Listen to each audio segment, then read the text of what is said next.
Greetings friends, and welcome back to the 3-Minute Horror Show. My name is Ben, your host, and I love horror movies. If you've been here before, you already know the drill. Welcome back. If you're new here though, the way these videos work is as follows. I do a little plot synopsis, I do a little commentary, I give the movie a rating, and hopefully I can make you laugh along the way. Remember, I watch the bad movies so that you don't have to. You're welcome. Today I'll be reviewing the movie Wolfcop from 2014. I'll bet you're thinking that this sounds like another Polonia Brothers Entertainment production. Yes. Not this time. This is a Canadian indie horror comedy by writer-director Lowell Dean. Lowell Dean is a filmmaker based in Saskatoon, Saskatchewan, Canada. And in addition to the two Wolfcop films, he's also responsible for Dark Match and Die Alone, which are both also good movies. You know that feeling you get when you're watching something super low budget, but it manages to completely blow your mind with how good it is? Well, that was me during this movie.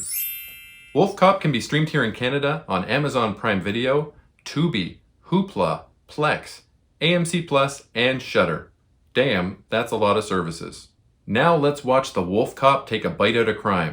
Get it? It's like McGruff the crime dog. Sergeant Lou Garou is a cop in a small town that is likely supposed to be in the USA, but it is actually in the province of Saskatchewan in Canada. Garou is an alcoholic and is not respected by anyone in town. People just keep committing crimes right in front of him.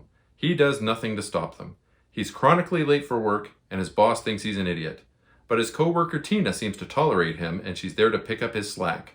Lou Garou's name is Clue 1 that this is a Canadian production. If you speak French, you know what I'm talking about. Clue 2 is the soundtrack. We're hearing Sheepdogs, we're hearing Corey Hart, we're hearing Moonlight Desires by Lawrence Gowan. He's the current singer of Styx, but he used to be a Canadian solo artist. If you're a Canadian that grew up in the 80s or 90s, you're going to get some nostalgia from this soundtrack. I'm one of those Canadians. Wow. Garou is out drinking one night, like he always is, and he gets a call about some Satanists doing some satanic things in the woods. He finds some hooded cultist-looking guys doing something that looks like a cult ritual, and they conk him in the head. Lou wakes up in his bed the next day, but he's got a pentagram carved in his chest, and he can smell things extra keenly. Oh well, right? Garou goes about his day, and his day ends up at the local bar. Again, like it always does. He's downstairs peeing when some gang members come in to cause trouble. The gang leader is the guy who played Ginger's boyfriend in Ginger Snaps, and that's Clue 3 that this is a Canadian movie.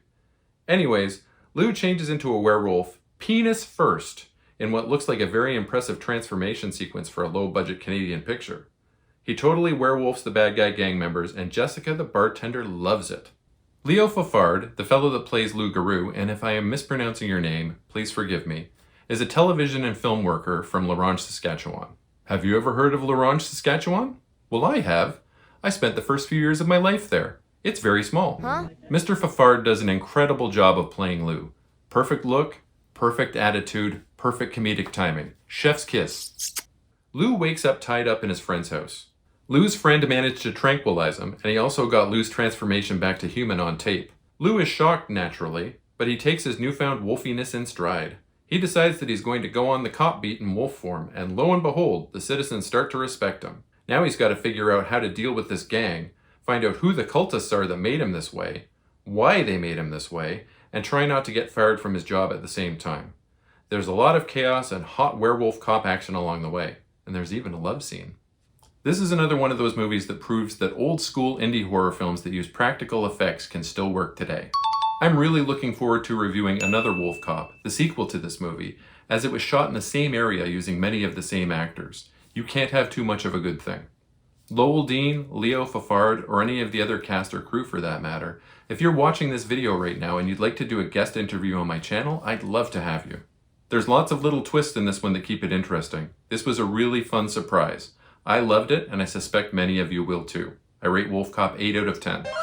As always, a link to my letterbox will appear in the video's description. Please leave me a like, comment, and subscribe, as it really does boost my engagement and it helps my channel grow. Smell you later, nerds. Maybe try getting off your bar stool this time. Just this once.